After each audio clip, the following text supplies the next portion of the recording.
भरम तो भांगे फेरा तो चले जो जाई पूछो सतगुरु नु ज्ञान मुगता फल त्यारे लइए जार गुर की जय निर्वाण रे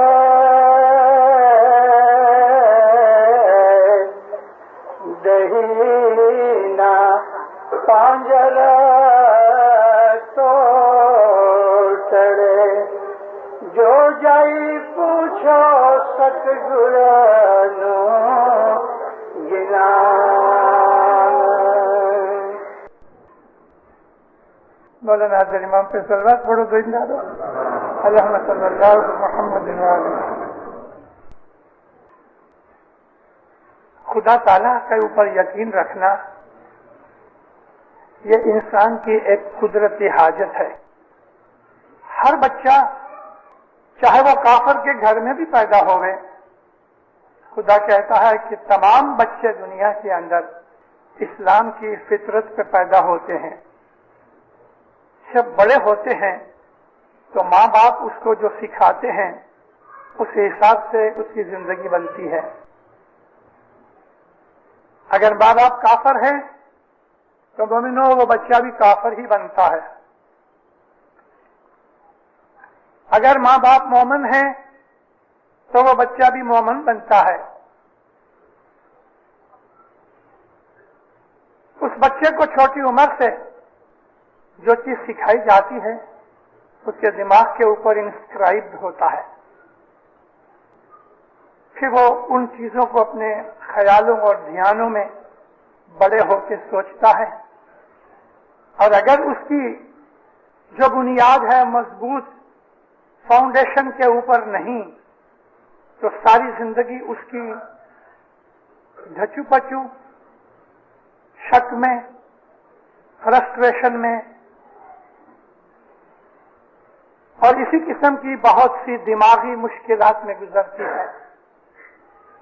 उसकी रूह जो है, उसका दिल है, उसकी जिंदगी है, उसके ख्यालात हैं, उसके आमाल हैं, इन तमाम का जो उसको रिजल्ट मिलता है तो उसके दिल के अंदर इत्मीनान, तसल्ली और खुशी नहीं होती। अगर हमने उस बच्चे को, जैसा कि खुदा फरमाता है कि हर बच्चा कुदरत के हिसाब से इस्लाम की फितरत के ऊपर पैदा होता है, तो उसका मतलब यह है कि खुदा ताला ने हर बच्चे को खुदा के ऊपर यकीन और ईमान रखना फितरतन, कुदरती तौर पे सिखाया है। और अगर एक इंसान सोचे तो खुदा की हस्ती दुनिया में है। अल्हम्दुलिल्लाह हम जो यहाँ बैठे हैं हम खुदा को मानने वाले हैं, लेकिन आज दुनिया के अंदर 50% से ज्यादा लोग हैं जो खुदा को नहीं मानते। और वो लोग के जो खुदा को मानते हैं, जैसा कि हम, जैसा कि मुसलमान हैं, क्रिश्चियन हैं, यहूदी हैं, हिंदू वगैरह हैं, और भी दुनिया के बहुत से मज़ाहब हैं कि जो खुदा की हस्ती के कायल हैं और वो मानते हैं कि एक सुप्रीम पावर अथॉरिटी है जिसका नाम अल्लाह कह दो, ईश्वर कहो, गॉड कहो, कुछ भी कहो, मगर एक सुप्रीम पावर है और वो है अल्लाहु अकबर। वो लोग जो खुदा को मानने वाले हैं, इन लोगों के अंदर मेजॉरिटी उनकी है कि जो खुदा के फरमान पे अमल नहीं करते, मान जरूर लेते हैं लेकिन खुदा के कहने पर, फरमान पे अमल नहीं करते। और जब उनके ऊपर कुछ मुसीबत आती है या कोई दुआ मांगनी होती है तो खुदा को याद जरूर कर लेते हैं, मगर अपनी जिंदगी के अमल अमाल के अंदर वो खुदा को भूल जाते हैं। मैं अमूमन अपनी वाज़ों में चीजें रिपीट नहीं करता, लेकिन आज मुझे इस वक्त महसूस हुआ कि कल ही मैंने लॉस एंजलिस के अंदर वाइज की तो उसके अंदर मैंने एक चीज का जिक्र किया, एक मैंने मिसाल दी, मैं यहां रिपीट करना चाहता हूं। मोमिनो, दो बच्चे छोटी उम्र के अंदर स्कूल में पढ़ने के लिए गए, बड़े अच्छे दोस्त थे। जब जवान हुए, इन दो में से एक शख्स जो था, छोटी उम्र से उसको रूहानियत का शौक था, वो मजहब परस्त था और खुदा का आबिद था, और दूसरा था वो दुनिया का लालची था, लोभी था, खुद गरज था, वो व्यापार में पड़ गया, बड़ा मालदार बन गया। और वो जो पहला शख्स था वो एक दरवेश बन गया, खुदा ताला की इबादत में जिंदगी गुजारने लगा, लोगों को नेक नसीहत करने लगा, और शहर से दूर एक दरिया के किनारे के ऊपर उसने एक छोटी सी झोंपड़ी बनाई, तो वहीं वो थोड़ा काम काज करे, लोगों की खिदमत कर ले, मुसाफिरों की खिदमत करे, खुदा को याद करे और उसकी इबादत में गुजारे। आहिस्ता आहिस्ता उसकी इबादत और जो इंसानी खिदमत थी, दिल की नेकी थी, गुनाह कम थे ही नहीं, इस तरह होते होते उसकी जबान में करामत पैदा हो गई। वो अगर किसी के लिए दुआ करता था तो वो दुआ पूरी होती थी। वो अगर किसी को कहता था कि जा खुदा तुझको ये बख्शे, तो वो हो जाता था।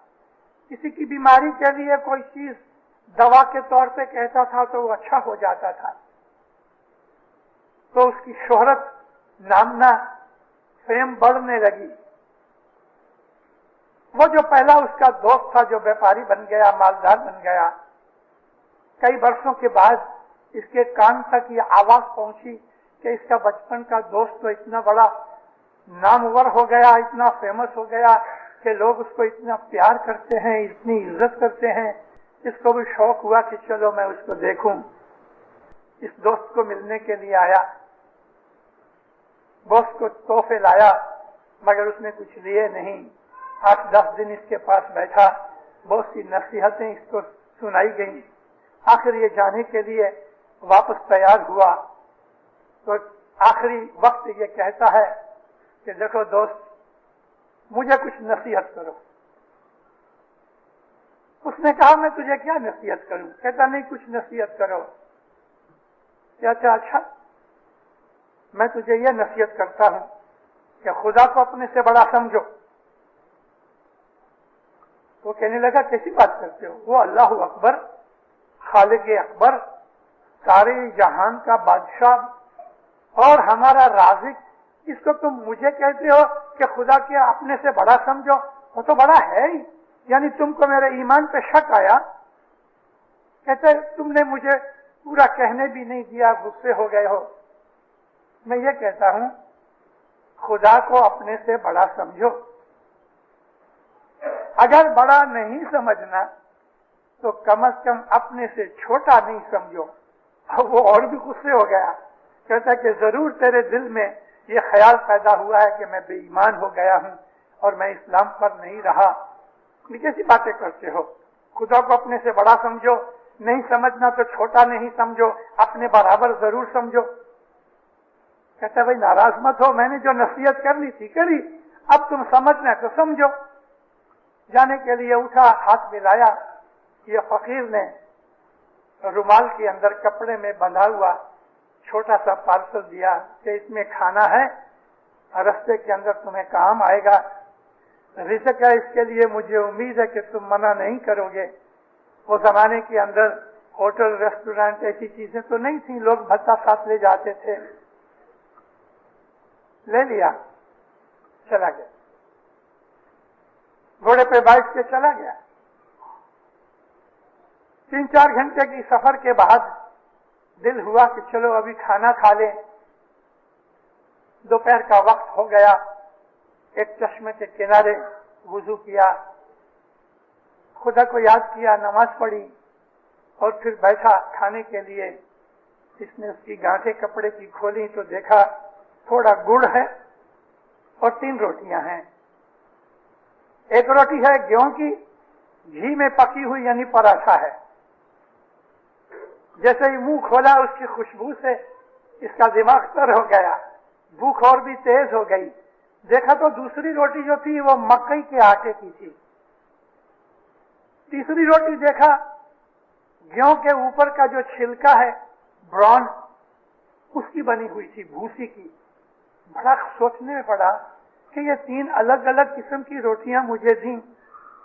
ابھی سوچ رہا تھا تو ایک بھکاری آیا، کہتا ہے ایسے خدا کے نام پہ مجھے کچھ دے، میں 2 دن کا بھوکا ہوں، اللہ رسول تجھ کو اس کا بدلہ دے دے، اللہ کے نام پہ مجھے کچھ دے. اس کے دل میں آیا کہ چلو وہ نیچے کی جو بھوسی کی روٹی ہے وہ میرے سے تو کھائی نہیں جائے گی، وہ اس کو دے دی. اس نے ہاتھ پکڑ لیا، منہ سے کپڑا اٹھایا تو یہ اس کا دوست تھا جو اس کے پیچھے پیچھے چلا آتا تھا. اس کو دیکھ کے اس کی ہوائیاں اڑ گئیں، بیٹھ گیا. کہتا دوست بہت غصہ کرتے تھے جب میں نے کہا کہ اللہ کو اپنے سے بڑا سمجھو، نہیں تو اپنے سے چھوٹا نہیں سمجھنا. تم نے وہ پراٹھا دیکھ کے یہ خیال کیا کہ یہ فقیر کو پراٹھا کیا دوں، میں کھاؤں گا. تم نے سوچا کہ مکئی کی روٹی بھی کھا سکتا ہوں، یہ بھوسی کی روٹی نہیں کھائی جائے گی، یہ فقیر کو اللہ کے نام پہ دے دو. اب مجھے بتاؤ کہ اللہ کو تم نے چھوٹا سمجھا تو نہیں؟ پاؤں پہ گرا، معافی مانگی. اللہ کو اللہ کہتے ہیں، مگر عمل کے اندر ہم خدا کو اپنے نوکر سے بھی چھوٹا سمجھتے ہیں. جب یہ مصیبت آتی ہے تو ہم خدا کو ایک نوکر کی طرح حکم کرتے ہیں، اے خدایا میری بیماری دور کر دے، اے خدایا مجھے پیسہ دے، اے خدایا میرا یہ کام کر دے، اے اللہ میرا یہ کام کر دے. ہم اللہ کو حکم کرتے ہیں. ہماری دعاؤں کا طریقہ یہی ہے نا. اگرچہ ہمارے مانگنے کا طریقہ جو ہے وہ ذرا پولائٹ ہوتا ہے، اس طرح ہارش نہیں ہوتا. یا مولا میری بیماری دور کر دے، یا مولا میرا پیسہ اٹک گیا ہے مجھے دلا دے. ہماری دنیا کی جتنی مصیبتیں ہوتی ہیں ہم اس طرح اس کو کہتے ہیں. دعا مانگنے کا بھی ایک آرٹ ہے، دعا مانگنے کا بھی ایک طریقہ ہے. اگر کوئی آدمی چلا جاتا ہے اور چلتے چلتے کسی کو دھکا لگ گیا، انجانے طور پہ لگ گیا، اور اگر آپ اس کو کہو آئی ایم سوری، معاف کرو، تو وہ آدمی چھوڑ دیتا ہے. لیکن اسی الفاظ کو آئی ایم سوری، میرے کو معاف کر دو، آواز کے فرق، لہجے کے حساب سے، اپنی ایکسپریشن کے حساب سے ایک ہی کہی ہوئی چیز میں فرق پڑ جاتا ہے. کسی کو کہو تم ادھر آؤ تو، اور اسی طرح کہو ادھر آؤ تو، آواز کی اونچی نیچی حالت میں جو ایکسپریشن ہے ہماری، اس سے اثر پڑتا ہے. خدا کہتا ہے مانگنے سے میں راضی ہوتا ہوں، لیکن خدا کے حضور میں اس طرح نہ مانگو کہ وہ ہمارا نوکر بنے، ہم اس کو سجیسٹ کریں، ہم اس کو آرڈر کریں، ہم اس کو کہیں ایسا کرو تیسا کرو. یہ نہیں بنتا. حالانکہ یہی چیز ہم دعا کے طور پہ مانگ سکتے ہیں. دعا جو ہے وہ عاجزی ہے. عربی زبان کا جو لفظ دعا ہے اس کا مطلب ہی ہے مانگنا، لیکن ہیوملٹی سے، ہمبل ہو کے، عاجز ہو کے، انکساری کے ساتھ، نرمی کے ساتھ. ایک فقیر، ایک بھکاری، ایک مسکین کس طرح سے اپنے منہ کے اندر مسکینی ظاہر کر کے، حلیمی ظاہر کر کے بھیک مانگتا ہے، اس طرح خدا کے حضور میں ہمیں مانگنا چاہیے. تو وہ لوگ جو خدا کو ماننے والے ہیں، جیسے کہ ہم ہیں، خدا کو مانتے ہیں، لیکن کیا ہم خدا کو اپنے سے بڑا مانتے ہیں کہ اپنے سے چھوٹا مانتے ہیں، یا اپنے برابر مانتے ہیں؟ کیا مانگتے ہیں؟ 3 حالتیں ہیں ہماری. ہم نے اسماعیلی طریقہ اختیار کیا. یہ مذہب ہم کو اپنے باپ سے ملا.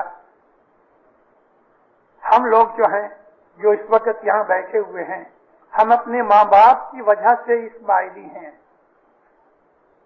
مجھے نظر نہیں آتا کہ کوئی آدمی کنورٹ ہو کے اسماعیلی مذہب میں آج بیٹھا ہوئے یہاں. सैकड़ों साल से हमारे बाप दादा इस मजहब पे चले आए हैं और हम आज इस्माइली मजहब में इसलिए बैठे हैं कि हमारे बाप दादा इस्माइली थे। लेकिन दीनदारों, ऐसा भी है कि सैकड़ों साल से इस्माइली मजहब में चले आते हैं, फिर भी जब दिल के अंदर अंधेरा पैदा हो जाता है तो इस्माइली मजहब के खिलाफ हम बोलते भी हैं, लिखते भी हैं, और ऐसा एक दिन आता है कि हम मजहब छोड़ देते हैं। ऐसे बहुत से इस्माइली हमारे मजहब में से निकल गए। इंडिया पाकिस्तान के अंदर सैकड़ों आदमी हैं कि जिन्होंने इस्माइली मजहब छोड़ दिया। हमारी गई हिस्ट्री के अंदर भी ऐसे बहुत से हैं कि जिन्होंने इस्माइली मजहब छोड़ दिया। अब वो आदमी के जिन्होंने मजहब छोड़ दिया, उन्होंने जाहिर करके छोड़ दिया कि चलो मैंने इस्माइली मजहब को रिनाउंस कर दिया, पेपर में दे दिया कि I am no more an Ismaili. और एक वो इस्माइली हैं कि जिन्होंने इस तरह पेपर में नहीं दिया और जबान से कहा भी नहीं कि मैंने इस्माइली मजहब छोड़ दिया, लेकिन उन्होंने मजहब छोड़ दिया। उनके दिल के अंदर ईमान है, वो अपने आप को इस्माइली मजहब के साथ अटैच्ड समझते हैं। चांद रात होती है तो जमात खाने आते हैं, शुक्रवार होता है तो जमात खाने आते हैं, मगर फिर नहीं आते।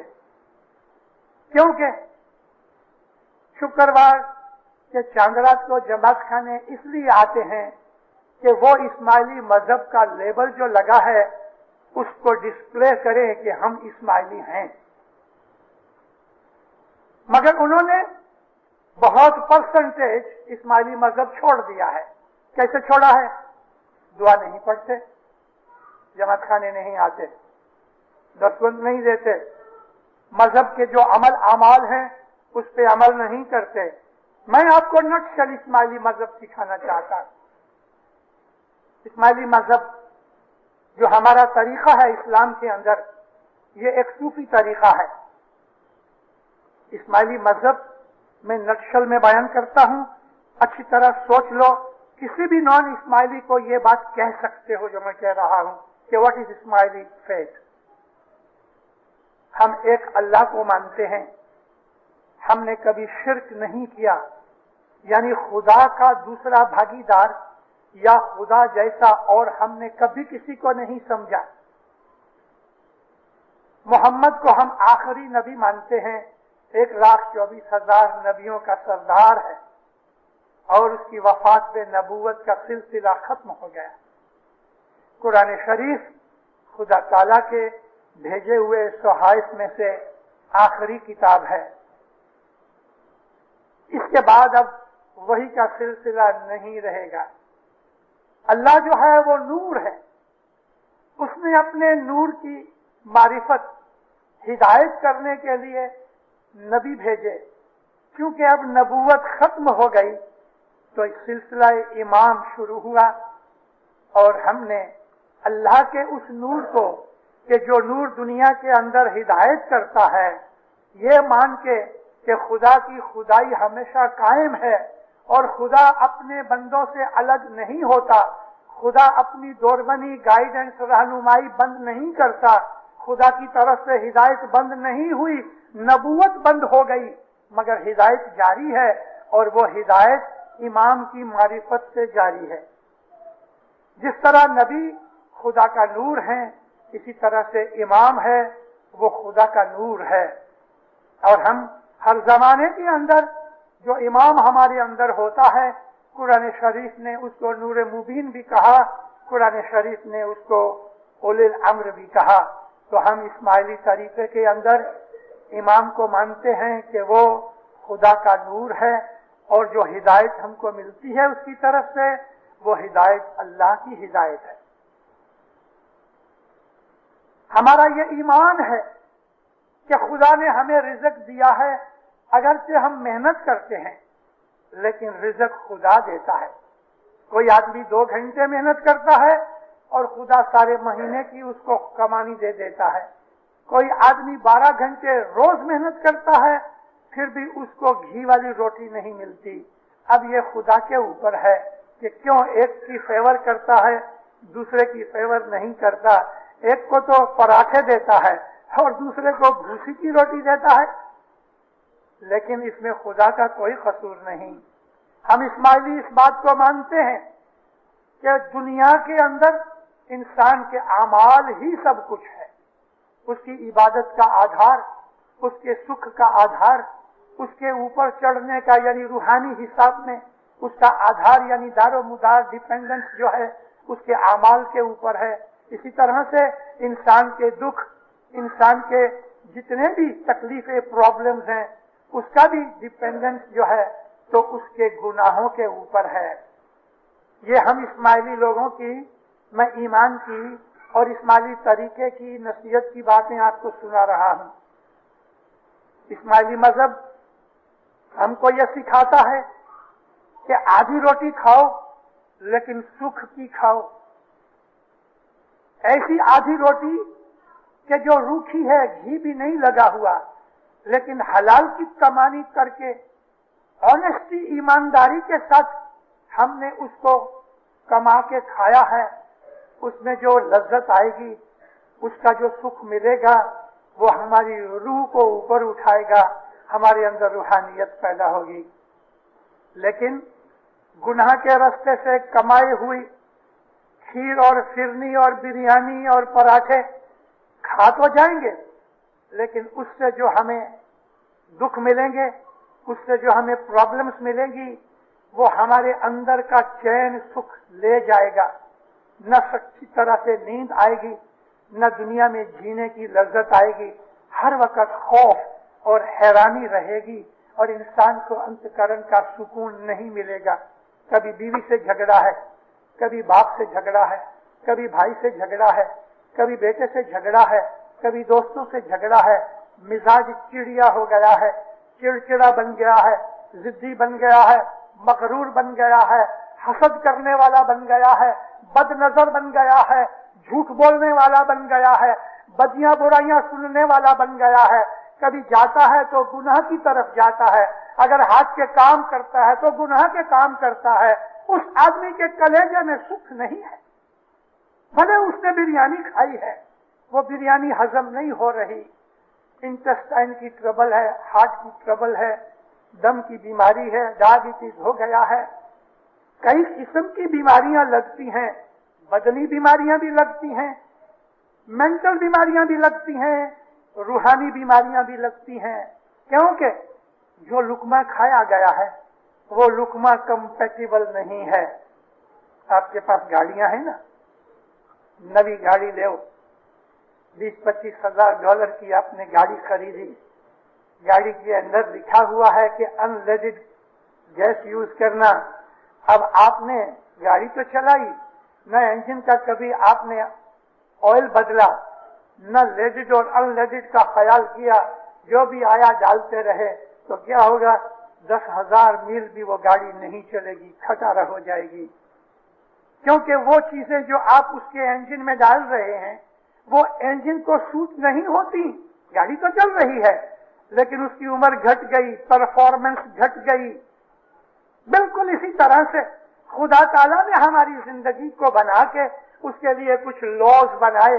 मैन्युफैक्चर ने लिख दिया कि इसके अंदर 30 विस्कोसिटी का आप ऑयल डालना, उसने लिख दिया कि इसके अंदर अनलेडेड सुपर पेट्रोल डालना, उसने लिख दिया कि पहले 1000 माइल 30-40 माइल की स्पीड से ज्यादा मत चलाना, उसने लिख दिया कि इसके अंदर 35 पाउंड के ही टायर में हवा डालना, लेकिन आपने 50-60 डाल दिए, आपने अनलेडेड पेट्रोल डाला, आपने उसका दरकार नहीं किया, तो वो एक लोहे की बनी हुई गाड़ी भी बर्बाद हो जाएगी। खुदा ने इंसान को पैदा किया, उसके साथ इंजीनियर भेजे। ये इंजीनियर नबी थे। इन इंजीनियरों ने इंसानों को बताया, देखो झूठ न बोलना, देखो किसी का माल न खाना, देखो बेईमानी न करना, डूज एंड डोंट्स उन्होंने हमारे सामने चार्ट कर दिया। आप एक रेफ्रिजरेटर खरीदते हो तो उसके साथ ब्रोशर आता है कि इसको किस तरह हैंडल करो। आप एक टीवी लेके आते हो तो एक पैम्फलेट साथ होता है, इसकी कौन सी चांप दबाओ, बटन दबाओ तो क्या होता है। हर मशीनरी के चलाने का एक तरीका है, तो क्या ये इंसानी जिंदगी के चलाने का कोई तरीका नहीं? वो तरीका आप तय नहीं कर सकते, वो तरीका वो तय करे कि जिसने उसको बनाया है। खुदा ने हमें बनाया है, तो हम अपने लिए अच्छाई बुराई नहीं जानते, क्योंकि हमने खुद को पैदा नहीं किया है, खुदा ने हमें बनाया है।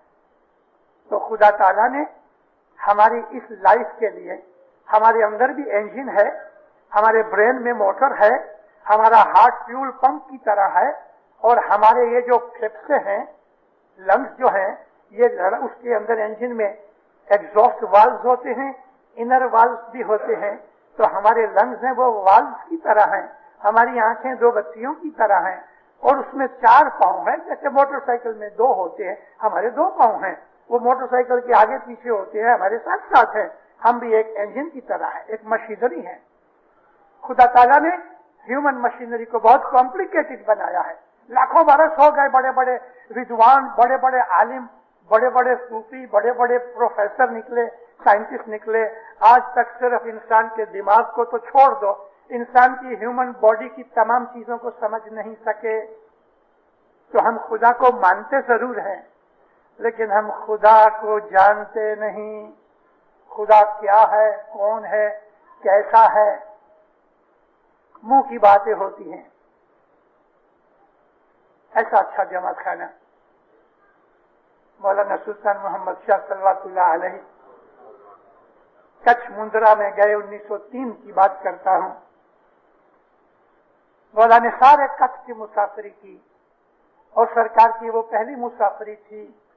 1903 के अंदर इमाम सुल्तान मोहम्मद शाह की 26 बरस की उम्र थी। 25-26 बरस के मुखी को पूछा, मुखी जमात रोज आती है? बहुत बड़ा जमात खाना था, इतना तो बड़ा नहीं, इसकी आधी साइज का बहुत बड़ी जमात थी, 500 आदमी थे। मुखी ने कहा, खुदावन जमात की हाजिरी बहुत थोड़ी है। मौलाना सुल्तान मोहम्मद शाह जमात को कहते हैं, तो इतना बड़ा जमात खाना बनाने की जरूरत क्या थी तुम्हें? वही आज मैं आपको कह रहा हूं, इमाम का यह फरमान याद करके कि एक लांटा वालों, आपको इतना बड़ा जमात खाना बनाने की क्या जरूरत थी? सिर्फ एक दिन के लिए, खाली जुमेरात के लिए, यानी शुक्रवार को या चांद रात को आने के लिए, और बाकी के दिन यह जमात खाना खाली रहता है। मौलाना सुल्तान मोहम्मद शाह ने पूछा, मुखी जमात में कितने आदमी आते हैं? कहता, खुदावंद बहुत थोड़े आते हैं। मुखी हमको बताओ जमात में कितने आदमी आते हैं? तब मुखी ने समझा, कहता मौला 25-30 आदमी आते हैं। मौलाना सुल्तान मोहम्मद शाह को बहुत बुरा लगा। इमाम फरमाया, अगर तुम जमात हर रोज जमात खाने नहीं आ सकते, तो जितना जमात खाना यूज नहीं होता, इतना जमात खाना जला डालो। तुमने इतना बड़ा जमात खाना बनाया, उसको खाली रखने के लिए? ये क्या म्यूजियम है? मोमिनो, एक और बात कहूं आपको। इमाम सुल्तान मोहम्मद शाह जरा गुस्से वाले थे, और वो जमाना भी ऐसा था कि इस तरह से जरा गुस्से हो के नहीं बोले तो जमात जो थी ना, वो समझती नहीं थी, पढ़े लिखे नहीं थे। जब इमाम ने ऐसा कहा ना कि जितना जमात खाना यूज नहीं होता, जितना जमात खाना जला डालो, तो जिस तरह बच्चे रोते हैं, इस तरह जमात रोने लगी, माफिया मांगी, खड़े होके मौला को कहते हैं, मौला हमारे ऊपर गुस्सा न करो, हमको बख्श दो, हम रोज जमात खाने आएंगे।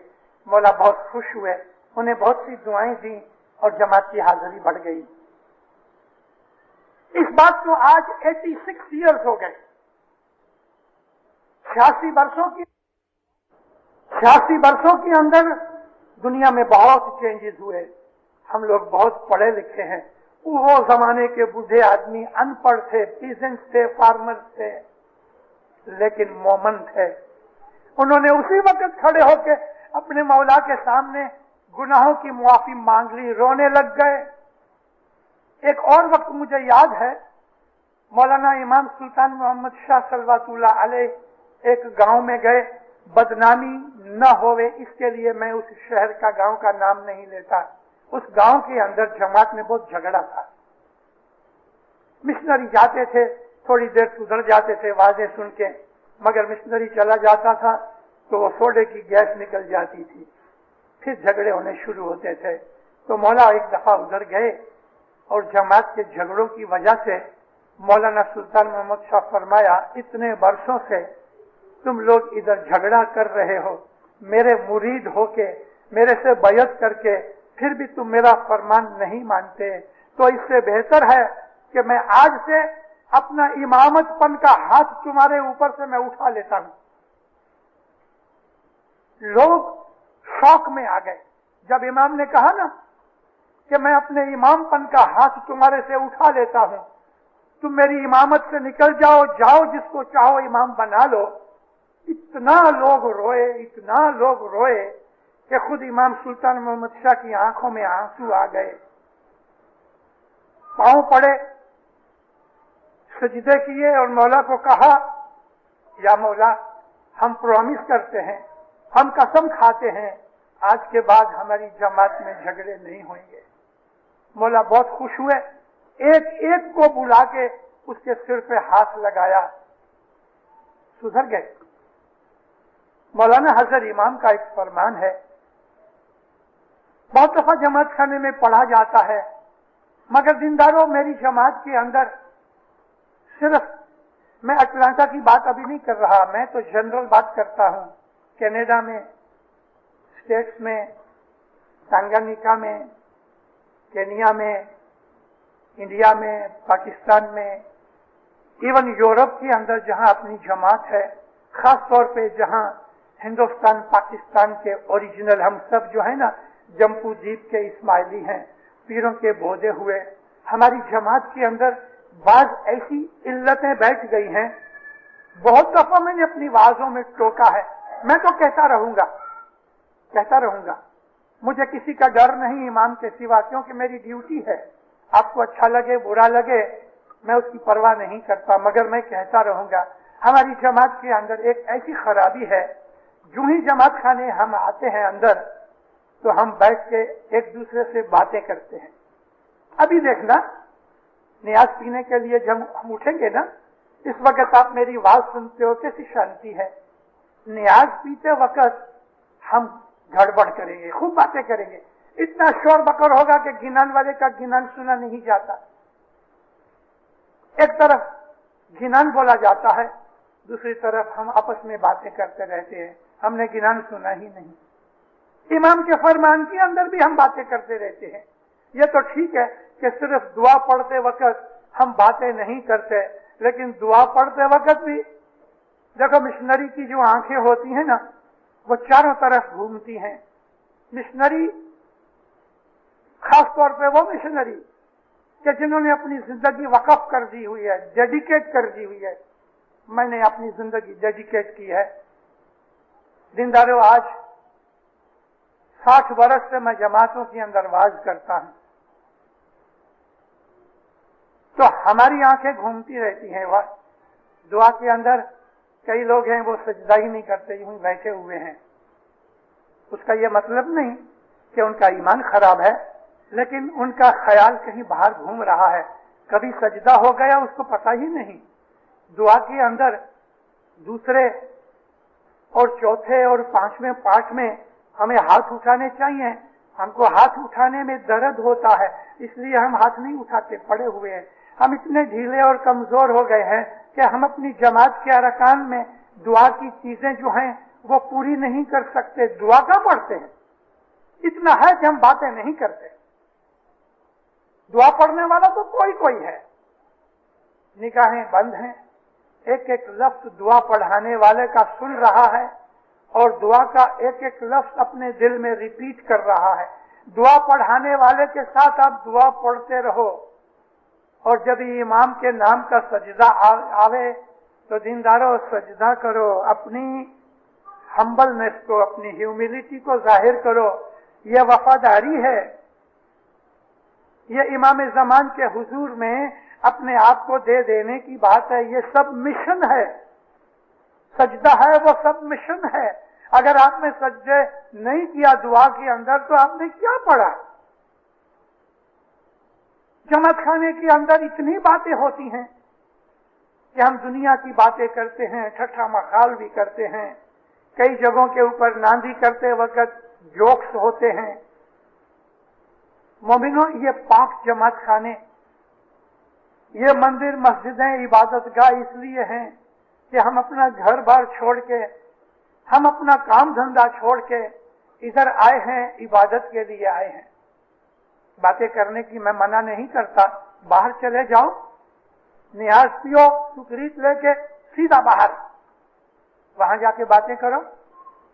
जमात खाने के अंदर कभी मुखी कामड़िया ने 5 मिनट से ज्यादा ले लिए तो कई लोग मुखी कामड़िया को आके कहते हैं, मुखी साहब आज बहुत देर कर दी। अरे भाई 5 मिनट हुए, तेरा कौन सा घर जल गया? और फिर बाहर खड़े होंगे, गप्पे मारेंगे, आधा पौना घंटा निकल जाए, कुछ नहीं। इधर हमको कांटे लगते हैं, इधर हमको बैठने में नीचे से गर्मी लगती है। कौन सी इबादत है हमारी? हमने अपने मजहब को क्या समझ रखा है? हमने तो एक खेल और जोक बनाया है, एक मीटिंग प्लेस बनाया है। जमात खानों के अंदर गड़बड़, जमात खानों में बातें, जमात खानों के अंदर बदनजरियां होती हैं, जमात खानों के अंदर गंदे मजाक होते हैं। इसलिए दिन ब दिन हमारा ईमान घटता जाता है, हमारा इश्क घटता जाता है, इबादत घटती जाती है और खुदा का नूर हमसे दूर होता जाता है। गुनाह बढ़ते जाते हैं। किसी का खाया तो वापस नहीं दिया, उधार लिया तो परवाह ही नहीं की वापस भरने की, किसी की नौकरी की तो चोरियां कर ली, किसी से वादा किया तो कौन वादा जानता है। और ऐसे तो कितने ही फतूर हमारी जिंदगी के अंदर है। ये दीन, ये इस्माइली मजहब नबियों और फरिश्तों का मजहब है जो पीरों की मेहरबानी से और दुआओं से हमें मिला है। दीनदारों, इस मजहब के अंदर तो ये है कि फरिश्ते आपके ताबेदार हैं। ये जो फोर्सेस ऑफ नेचर हैं, अगर आप चाहें और हुक्म करें कि बारिश होवे तो वल्लाह बारिश होवे, आप चाहें कि बारिश रुक जाए, खुदा की कसम बारिश रुक जाए। आप चाहें तो ये फोर्सेस ऑफ नेचर के अंदर गड़बड़ पैदा कर सकते हैं। लेकिन इस दर्जे के पहुंचे हुए जो मोमिनीन और रूहानी आदमी होते हैं, वो इस तरह के मोजज़े और करामातें नहीं दिखाते। उनका मकसद ये नहीं होता कि वो लोगों को बारिश करके जगलर की तरह, मैजिशियन की तरह कोई ऐसा मैजिक बतावे। ये हमारे मजहब का एम नहीं। कारारूड़ा भगत थे, बहुत इबादत वाले थे। खुद इमाम सुल्तान मोहम्मद शाह ने उसके लिए उसकी वफात के बाद कहा कि जब कारारूड़ा जीता था तो चौथे आसमान तक की उसको खबर थी, पहला, दूसरा, तीसरा, चौथा। मौला फरमाया 4 आसमान पे क्या होता है कारारूड़ा जानता था। बड़ा आबिद शख्स था। एक दफा वाज करने के लिए थाना गए। बॉम्बे से थाना 30 मील पे है, अपनी काफी जमात है। वाज करने के लिए थाना गए, फिर लोग बैठ के बातें करते थे। रात के 11 बज गए, आखिरी ट्रेन निकल गई तो जमात खाने में ऐसा करके पगड़ी उतारी, अपने नीचे रखी, सो गए। सुबह 2 बजे उठ के इबादत करने की आदत थी, इबादत की। सुबह न्याज किया, मुखनी ने कहा भगत साहब मेरी अर्ज है थोड़ी वाज करो। अच्छा, उन्होंने बैतुल ख्याल के ऊपर वाज की, मुखी कामड़िया के साथ नाश्ता किया और सुबह की ट्रेन लेके बम्बई आते थे अपने घर पे। जो बॉम्बे वाले लोग हैं उनको शायद पता होगा कि भिंडी बाजार के उस तरफ एक मार्केट है। मार्केट के सामने 2 पहलिया बिल्डिंग है। इस बिल्डिंग के ऊपर के मंजिल के ऊपर ये रहते थे। ट्रेन में बैठे, के डब्बे के अंदर जहां कालारूड़ा बैठे थे, एक ऐसा आर्या समाजी पंडित आ गया। जिस सब गाड़ी निकली तो सबको कहता है, ए लोगों सुनो, मैं आपको एक पैगाम देना चाहता हूं। और इसने अपने गुरु का, दयानंद सरस्वती का पैगाम देना शुरू किया और फिर बोलते बोलते बोलते इस्लाम को क्रिटिसाइज करता रहा। यहाँ आते आते इसने कहा कि ये सर आगा खान, गवर्नमेंट ब्रिटिश का पिट्ठू है, अस्तगफिरुल्लाह, पिट्ठू कहते हैं। आजकल हम अपनी जबान में क्या कहते हैं? चमचा।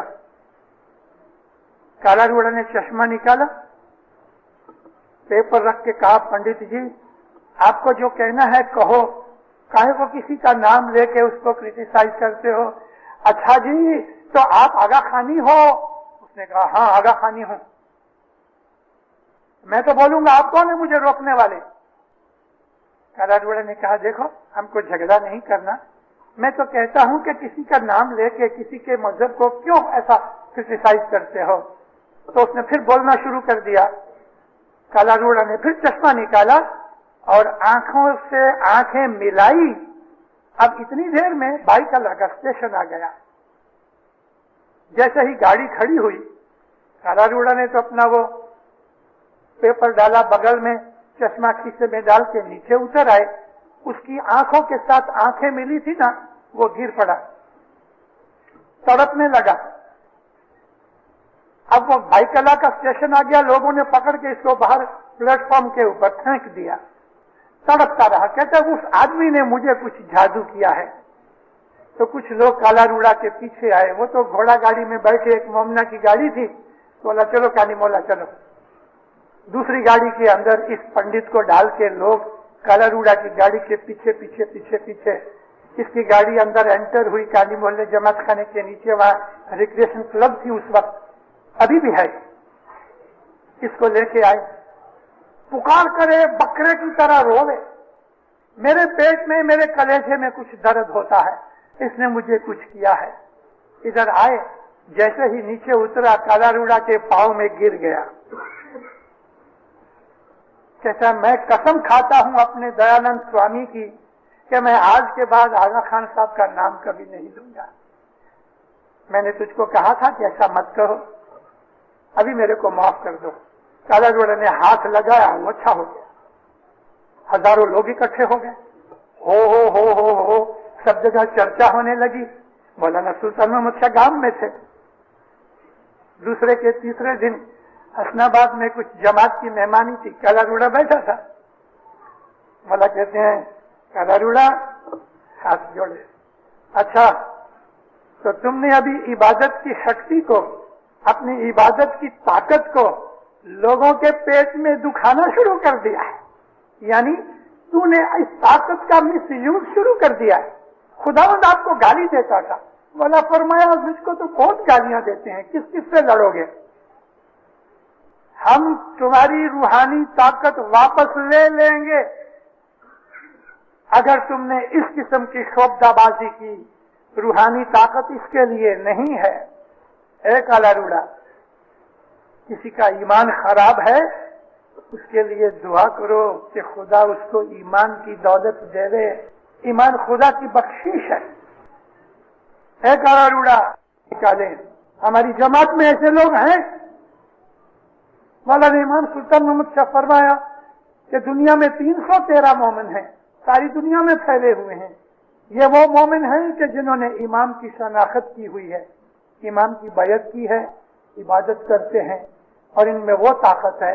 मौला कहते हैं कि अगर 5 आदमी, ये 313 मोमिनों में से 5 जने अगर मिल जाएं और वो नक्की करें, तय करें, तो जमीन आसमान तोड़ के दवा बना सकते हैं, इतनी उनमें ताकत है। लेकिन वो इस किस्म की अपनी ताकत का यूज नहीं करते। हमारी जमात का जो स्ट्रक्चर है वो नूर के ऊपर है। हमारे तरीके की जो बेस है वो हजरत इमाम की वफादारी, फरमान बरदारी के ऊपर है। ये इस्माइली तरीका है। अल्लाह रसूल का नूर, शाह और पीर हमारे मजहब की जान है, हमारा एम है। हम अपने हजरत इमाम को अल्लाह रसूल का नूर मानते हैं। और बिला शक फारसी में, अरबी में, कुरान शरीफ की लैंग्वेज में कहूं तो ला रैबा फी, इसमें कोई शक नहीं है कि वो नूर हमारे पास है। लेकिन हमने अपने हजरत इमाम को पहचानने की हमने कभी कोशिश नहीं की, कदर नहीं की। मौलाना हजरत इमाम का मैं आपको फरमान सुनाना चाहता था। کہ جو میں کہہ رہا تھا کہ آپ نے سنا تو ہوگا، لیکن جس طرح سے ہم جماعت خانے میں بیٹھے ہوتے ہیں، بت یہاں ہوتا ہے، من باہر ہوتا ہے، تو ہم سنتے نہیں۔ مولا فرماتے ہیں دنیا کی کوئی چیز مجھے اتنا خوش نہیں کر سکتی جتنا یہ سن کے کہ تم میرے روحانی بچے روز جماعت خانے آتے ہو، میرے کو خوشی ہوتی ہے۔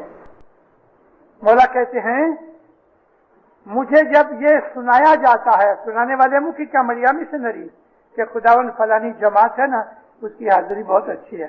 ماں باپ فرمایا جب میں یہ سنتا ہوں کہ تم روز جماعت خانے آتے ہو، مجھے اتنی خوشی ہوتی ہے کہ اتنی خوشی اور دنیا کی کوئی چیز مجھے نہیں کرتی۔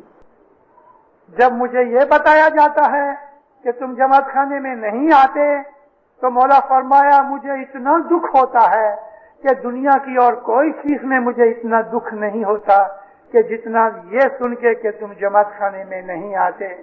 اب وہ آدمی، وہ اسماعیلی بھائی کے بہن جس نے حضرت امام کے پاس جا کے بیعت کی، جس نے مولا کے پاس جا کے بول لیا، جس نے مولا کے پاس جا کے چھانٹا لیا، مولا کو اپنا امام مانتا ہے، مولا کو اپنا مرشد مانتا ہے، اور پھر وہ جماعت خانے نہیں آ کے حضرت امام کو دکھ دیتا ہے، تو کیا بیعت اس لیے ہم نے کی کہ ہم مولا کو دکھ دیں؟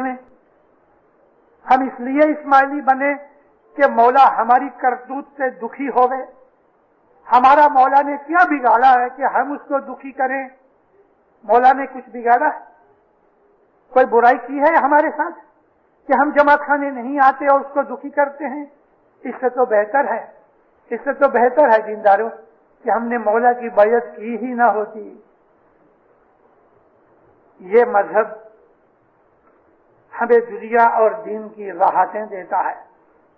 مولانا سلطان محمد شاہ صلی اللہ علیہ بامبے کے ایک سفر کے اندر ایک آدمی کی مہمانی کے اندر جب اس نے کہا کہ خداوند میں سخت محنت کرتا ہوں مگر میرا خرچ میری آمدنی سے زیادہ ہے، اور میری محنت کرنے کے باوجود بھی میری آمدنی بڑھتی نہیں، میرے اوپر قرضہ بڑھتا جاتا ہے، میری روٹی آگے ہے میں پیچھے بھاگتا ہوں۔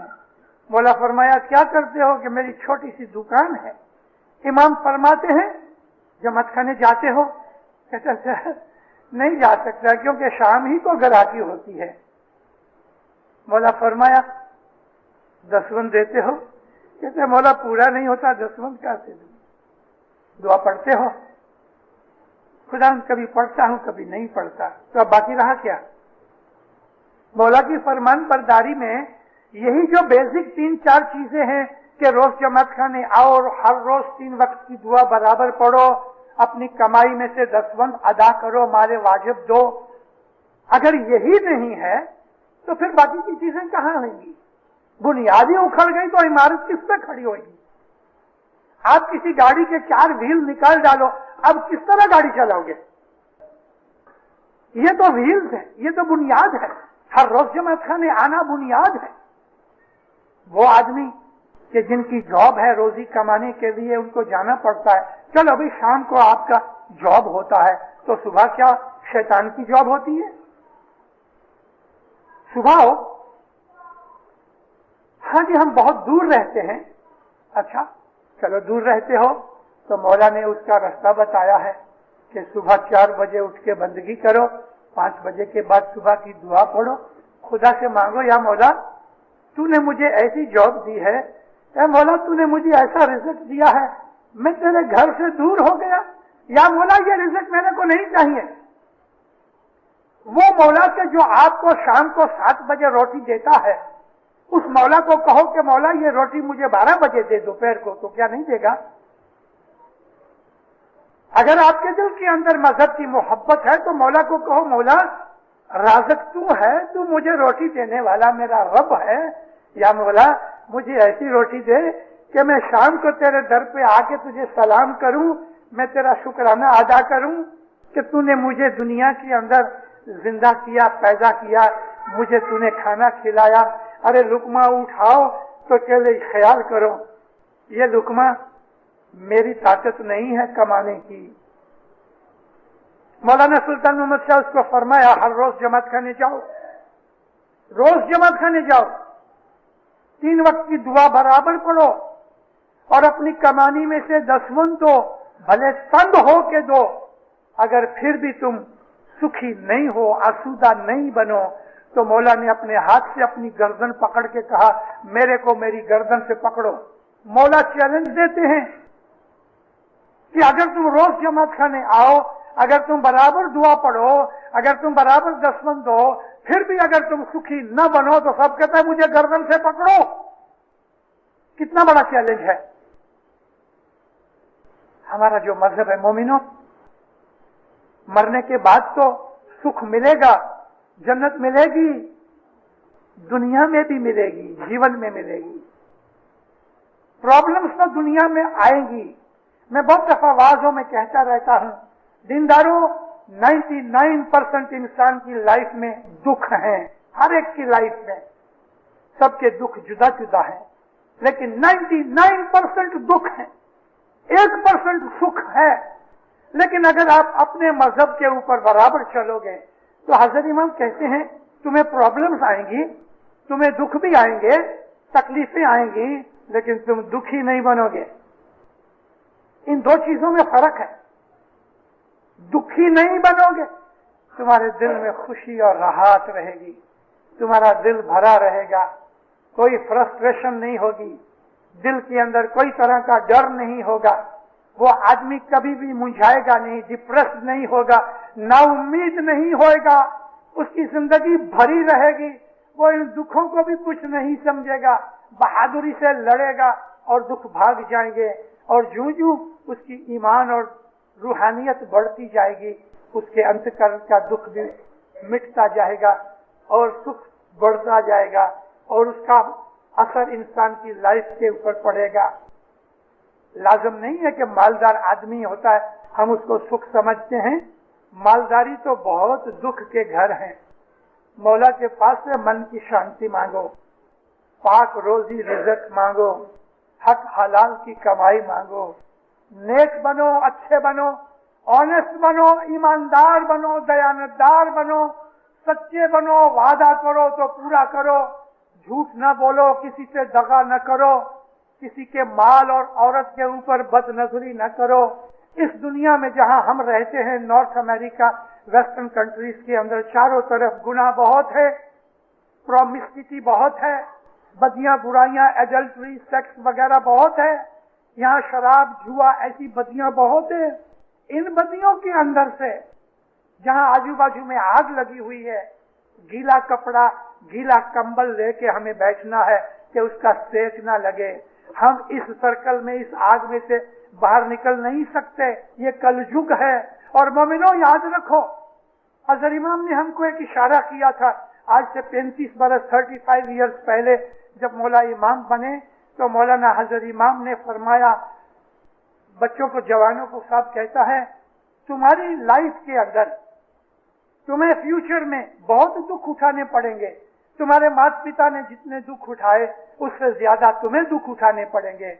मौला कहते हैं, मैं ऐसा नहीं कहता कि तुम्हारी लाइफ में दुख ही दुख होंगे और सुख नहीं होगा। मैं ऐसा नहीं कहता, सुख भी होगा, मगर तुम्हारे माँ बाप ने जितने दुख उठाए उससे ज्यादा तुम्हें दुख उठाने पड़ेंगे। पीरों का गिनान भरे हुए हैं, हर साल दुख बढ़ते जाएंगे क्योंकि गुनाह बढ़ते जाएंगे। इतने गुनाह बढ़ेंगे कि सारी दुनिया की आबादी के अंदर सिर्फ 2.5% मोमिन रहेंगे, 97.5% दुनिया के अंदर काफर होंगे, बेईमान होंगे, बुराइयां होंगी, बदियां होंगी, गुनाह होंगे, दुख होंगे, तकलीफें होंगी। मोमिन कहेंगे, या मौला अब इस दुनिया में नहीं रहा जाता। 100 बरस, नेक्स्ट 100 ईयर्स तक दुनिया की बदियां, बुराइयां, क्राइम, गुनाह बढ़ते जाएंगे। इसमें बचने का एक ही रास्ता है, और वो रास्ता यह है कि रोज जमात खाने आओ, 3 वक्त की बराबर दुआ पढ़ो, और अगर आपकी रोजी रिज़्क ऐसे वक्त की जॉब है तो मौला को रोज दुआ मांगो, या मौला मेरी जॉब बदल दे, मुझे ऐसा रोटी दे कि मैं तेरे दर पे आके तुझे सलाम करूं, मैं तेरा शुक्रगुजार बंदा बनूं और मैं जमात खाने आ सकूं। जमात खाने जब नहीं आते तो आपको क्या नुकसान होता है दीनदारों। نہیں پتا. اگر پتا ہوتا کہ جماعت خانے نہ آنے سے کیا نقصان ہے، اگر آپ کو یہ پتا لگ جائے تو خدا کی قسم اب کھانا بند کر دو. جماعت خانے آنے سے کتنے فائدے ہیں اور جماعت خانے نہ آنے سے کتنے نقصان ہیں، ان کو میں اپنی ڈسکرپشن میں نہیں لیتا، لیکن صرف اتنا کہتا ہوں کہ مولا کہتے ہیں جو جماعت خانے نہیں آتے وہ مجھے دکھ دیتے ہیں. مومنو، جاگو، اپنے مذہب کے اوپر عمل کرو. مولا آپ کو دین و دنیا میں برکت دے گا. برابر دعا پڑھو، برابر دسوند دو. دسوند دینے سے ایمان بڑھتا ہے، دسوند دینے سے بلائیں دور ہوتی ہیں، دسوند دینے سے